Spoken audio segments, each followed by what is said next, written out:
نحمده ونصلي على رسوله الكريم اما بعد فاعوذ بالله من الشيطان الرجيم بسم الله الرحمن الرحيم يا ايها الذين آمنوا كتب عليكم الصيام كما كتب على الذين من قبلكم لعلكم تتقون ایاما معدودات صدق اللہ العظیم۔ استقبال رمضان المبارک میں آپ صلی اللہ علیہ وسلم ایک خطبہ ارشاد فرمایا کرتے تھے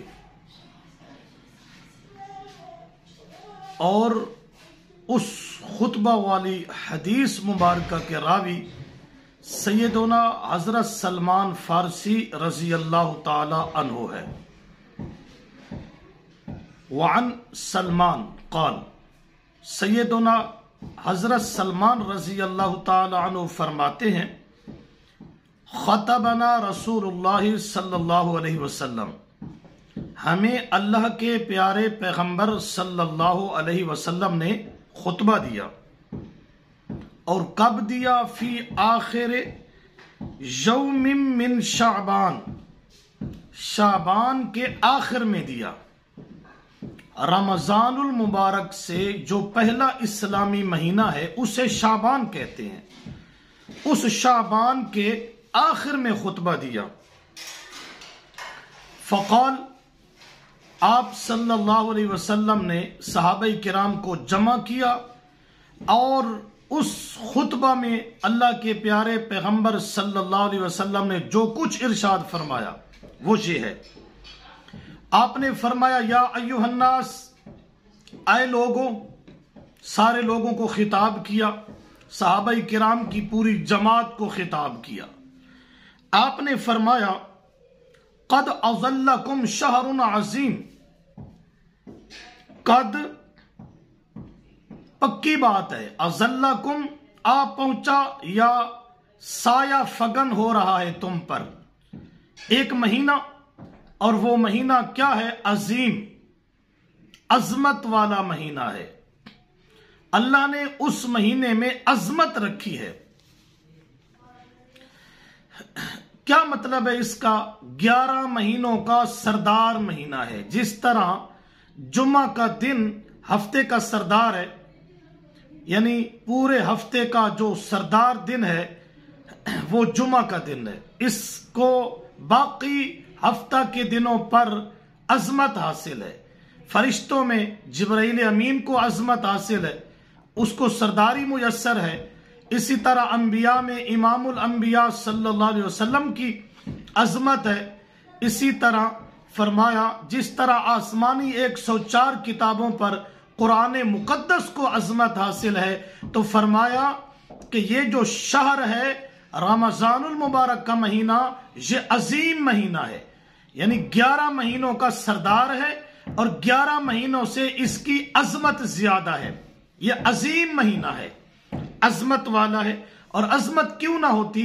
اس کے اندر قرآن مقدس کا نزول ہوا، شہر رمضان الذی انزل فیہ القرآن، آسمان دنیا پر قرآن لوح محفوظ سے اتارا گیا، یا اس مہینہ کے اندر اللہ رب العزت نے قرآن کے نزول کا آغاز کیا تھا۔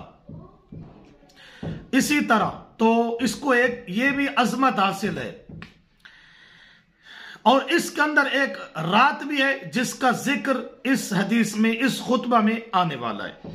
تو آپ نے فرمایا، قد اظلکم شہر عظیم، تم پر سایہ فگن ہونے والا ہے ایک عظمت والا مہینہ، مبارکن شہر، برکت دیا ہوا ہے وہ مہینہ، اس میں اللہ کی خصوصی برکات کا نزول ہوتا ہے۔ فیہ لیلۃ خیر من الف شہر، آپ نے فرمایا ایک تو یہ عظیم مہینہ ہے، دوسرا فرمایا برکت دیا ہوا مہینہ ہے، اور تیسرے نمبر پر فرمایا کہ اس مہینے میں ایک ایسی رات ہے جو 1000 مہینوں سے افضل ہے۔ یعنی اس مہینہ کے اندر اگر لیلۃ القدر کی رات عبادت کی جائے تو 1000 مہینوں کی عبادات سے بھاری ہے۔ جعل اللہ صیامہ فریضہ، اللہ نے اس مہینے کے روزوں کو فرض کر دیا۔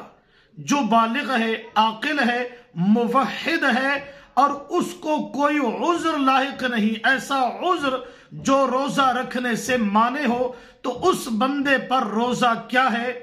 فرض ہے۔ اللہ نے اس مہینے کے روزوں کو فرض قرار دے دیا۔ وقیام لیلۃ تطوع، اور رات کا قیام، فرمایا خوش دلی سے کرے۔ رات کے قیام سے مراد ہے رمضان المبارک کی رات کی تراویح کا قیام کرنا۔ مطلق قیام اللیل مراد نہیں، تہجد مراد یعنی اس سے نہیں ہے، وہ اس مہینے میں خاص نہیں، وہ تو پورا سال والی عبادت ہے۔ 12 مہینوں میں تہجد کا قیام اللیل ہے، لیکن اس مہینے کا قیام اللیل تہجد بھی ہے اپنے وقت پہ، اور اصل اس میں جو ہے وہ تراویح کا قیام کرنا ہے۔ فرمایا قیام لیلۃ تطوعا، قیام وقیام لیلہ تطوعا من تقرب فیہ بخصلۃ من الخیر۔ آپ نے فرمایا کہ جس نے اس مہینے میں کوئی نفل کام کیا تو وہ اس کے علاوہ باقی مہینوں میں فرض ادا کرنے والے کی طرح ہے۔ جس آدمی نے اس مہینے میں نفل کام کیا تو گویا 11 مہینوں میں اس نفل کا درجہ فرضوں کے برابر ہے، فرضوں کے برابر ہے۔ من تقرب فیہ بخصلۃ من الخیر کان کمن ادى فریضۃ فیما سواہ، ومن ادى فریضۃ فیہ کان کمن ادى 70 فریضۃ فیما سواہ۔ آپ صلی اللہ علیہ وسلم نے فرمایا کہ جس نے اس میں کوئی نفل کام کیا تو وہ اس کے علاوہ باقی مہینوں میں فرض ادا کرنے والے کی طرح ہے، اور جس نے اس مہینہ میں فرض ادا کیا تو وہ اس شخص کی طرح ہے جس نے اس کے علاوہ مہینوں میں 70 فرض ادا کیے۔ 70 فرض، یعنی اس مہینہ کے اندر برکت اور اس کی عظمت یہ ہے کہ اس میں نیکی کا درجہ باقی 11 مہینوں کی بنسبت بڑھ جاتا ہے۔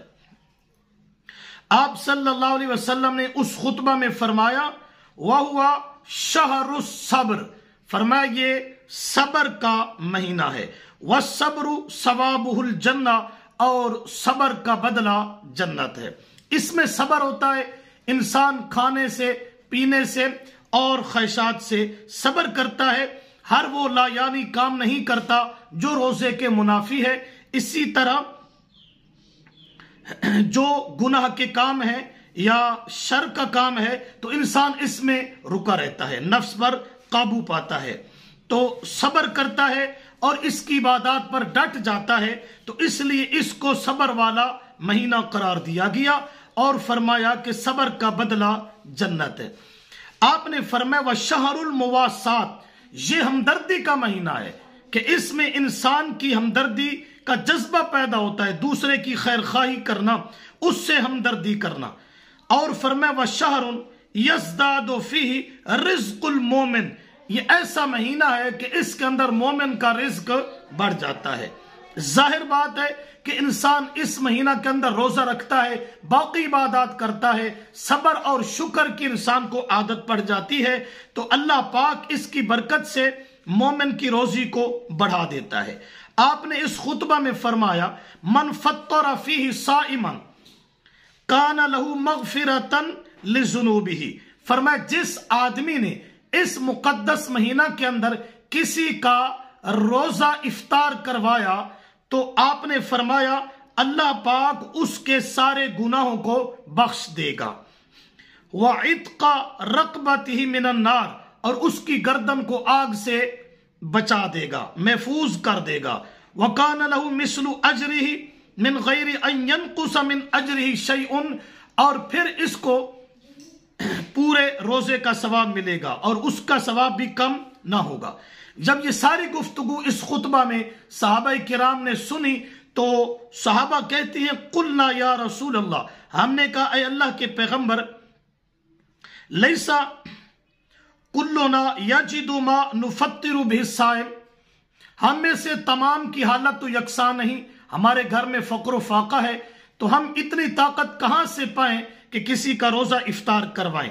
فقال رسول اللہ صلی اللہ علیہ وسلم، تو صحابہ کے اس استفسار پر اللہ کے نبی صلی اللہ علیہ وسلم نے فرمایا یعطی اللہ ھذا الثواب من فطر صائما علی مزقۃ لبن او تمرۃ او شربۃ من ماء۔ آپ صلی اللہ علیہ وسلم نے فرمایا مسئلہ یہ ہے کہ اگر تمہارے پاس اتنی استطاعت نہیں کہ روزہ دار کو افطاری کرائیں، تو فرمایا اللہ یہ ثواب اس شخص کو بھی عطا فرما دیتا ہے جو دودھ کا ایک گھونٹ یا کھجور یا پانی کے ایک گھونٹ سے کسی روزہ دار کی افطاری کراتا ہے۔ مقصد یہ ہے کہ ضروری نہیں کہ اتنا بڑا اہتمام کیا جائے کسی کی افطاری کے لیے، بلکہ اس میں ادنا سی چیز بھی کافی ہو جاتی ہے اور اس کو وہ ثواب حاصل ہو جاتا ہے۔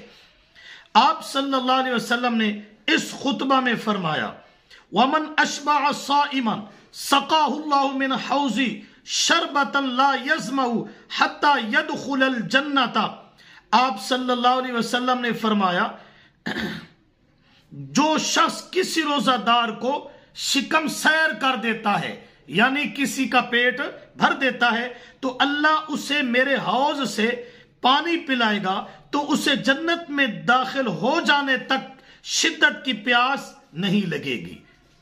جو آدمی کسی روزہ دار کا اس مہینے میں پیٹ بھرتا ہے تو آپ نے فرمایا اللہ میرے حوض سے اس کو ایسا جام پلائے گا تو اس کو داخل جنت تک شدت کی پیاس نہیں لگے گی۔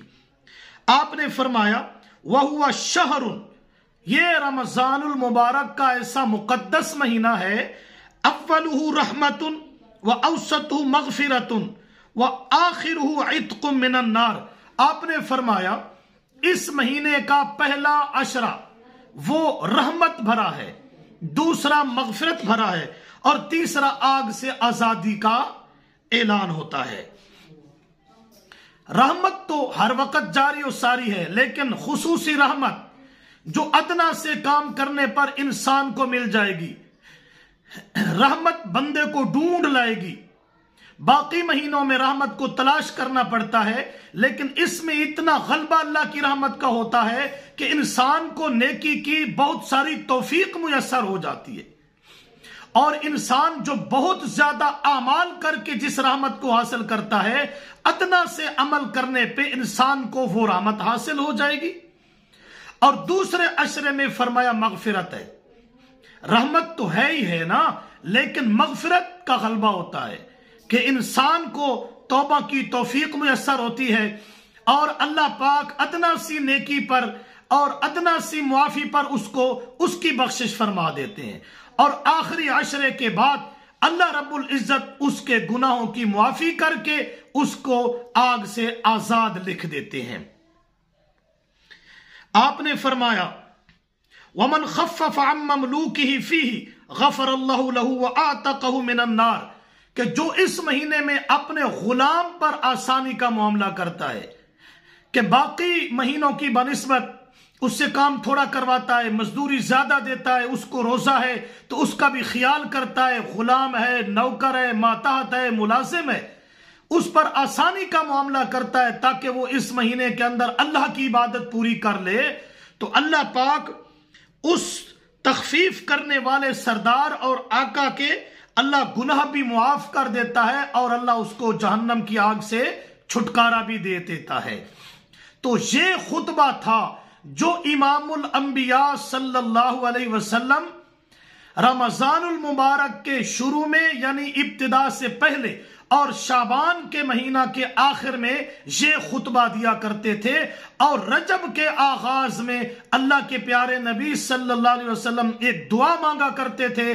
وہ دعا کا خلاصہ یہی ہے کہ یا اللہ رمضان المبارک کا مہینہ قریب ہے، میری زندگی کے دھاگا لمبا کر دے اور اس مہینے کی مبارک ساعات اور عبادات میں بھی حاصل کر لوں۔